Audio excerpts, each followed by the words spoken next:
My name is Charles Norman Shay. I was born in Bristol, Connecticut on the 27th of June, 1924. My parents were living in Connecticut at that particular time. My home is in the state of Maine on the Indian reservation at Old Town, Maine. My mother was an advocate for Indian rights, and she was interested in sending her children to the white schools, but I was the first one.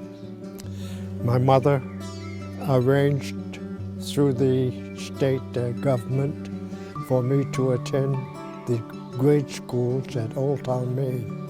I had two brothers. The oldest brother and my youngest brother, they went to the Navy, U.S. Navy.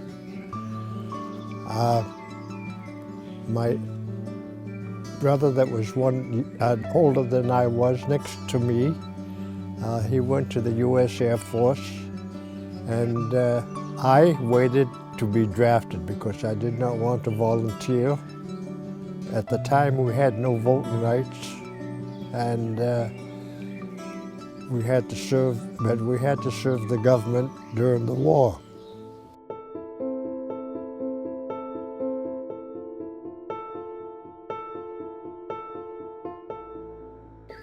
I was transferred from Fort Devens. That was just my entry unit.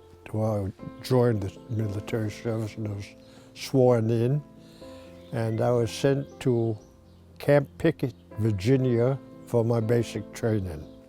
And once I was finished with my basic training, I was told that I was be going to a medical school, and I thought, well, this is a pretty good deal. I was going into an operation room. I thought, well, this is a good deal for me because I'll probably be working in a hospital someplace in the States. But this was not true.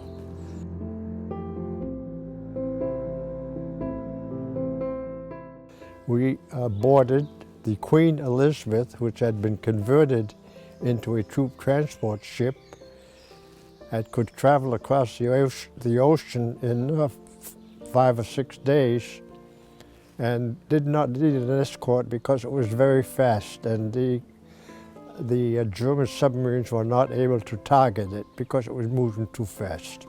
And we landed in England. And I stayed in a replacement depot for a few days, and then I was eventually transferred to the unit that I would be serving with during the war, and that was the 1st Infantry Division.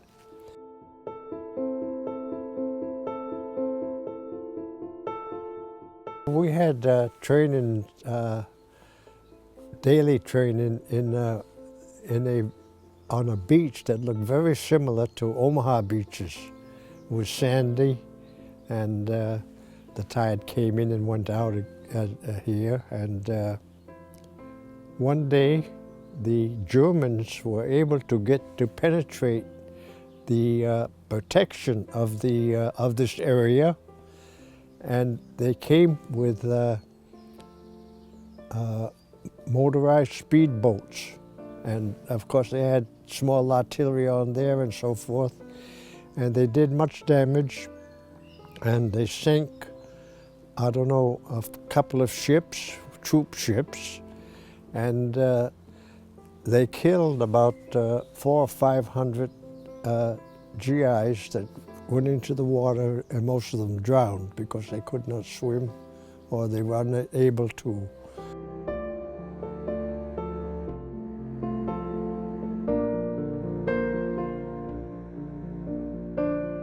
General Eisenhower was in charge of the entire military operation at Omaha Beach on D-Day.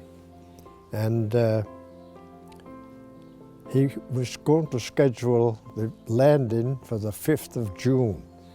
But because suddenly very inclement weather came up with rain, clouds, very high waves, and he postponed it for the 6th of June. The weather was not much better on the 6th of June. It was almost as bad. And at about 3 o'clock in the morning on the 6th of June, we got an order over the intercom system on the ship to prepare to board our landing craft. And the landing craft were pulling up on the side of the troop ship, and they were going from anywhere from 5 to 7 feet up and down because of the waves. And this was very dangerous because they slung rope ladders over the sides of the ship. The men had to climb down the ladders, and they had to jump from the rope ladder into the landing craft when it was at its highest point, because if it was low, the distance was too great, and there was a very big chance that they could break their legs. We were told that we would be about 5 or 6 landing craft in one group that would leave the area of the troop transport ships and carry them to the beaches.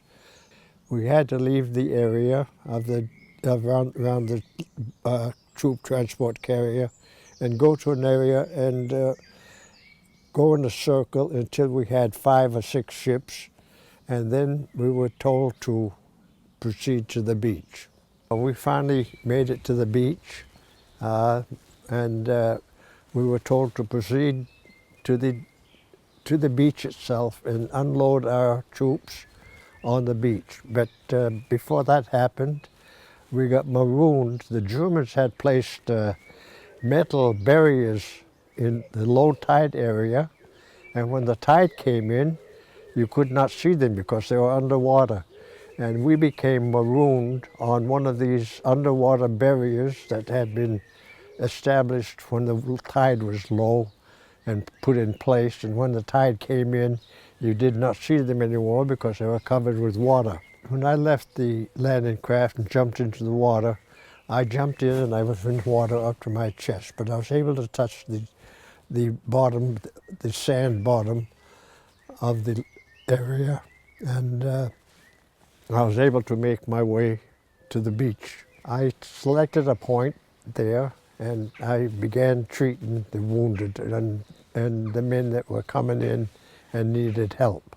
I saw that there were many men that had been wounded that were laying in the low tide area on the beaches, but the water was coming in very fast, and many of these men were destined to drown if nobody came to their help.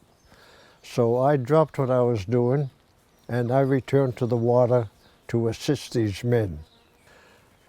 Men being wounded, dying, needing help, and there was no way of keeping track of how many men I treated. It was continuous work.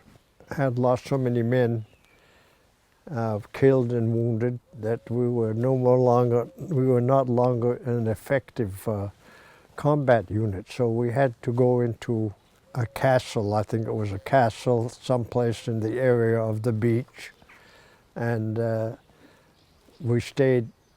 Of course, we pitched the tents and stayed in the fields to recover a little bit and to get replacements. And while we were there, they had a ceremony for awarding medals to many men that had done heroic deeds during the invasion. And I was one of them because I received a Silver Star and I was awarded.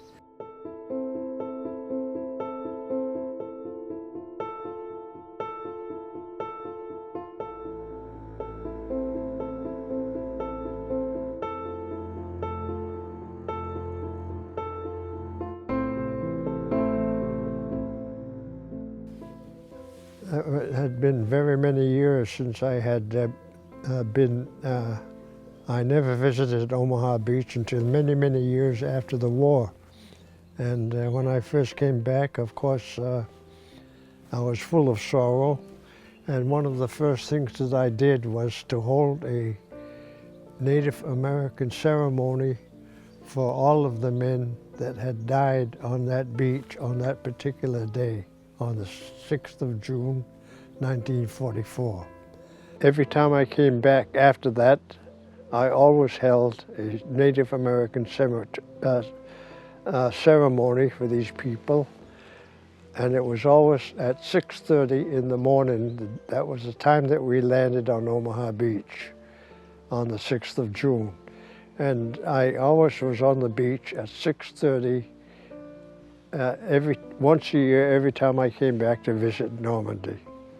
I like living here very much, and the people are very dedicated to the American troops that came here and liberated them and sacrificed their lives.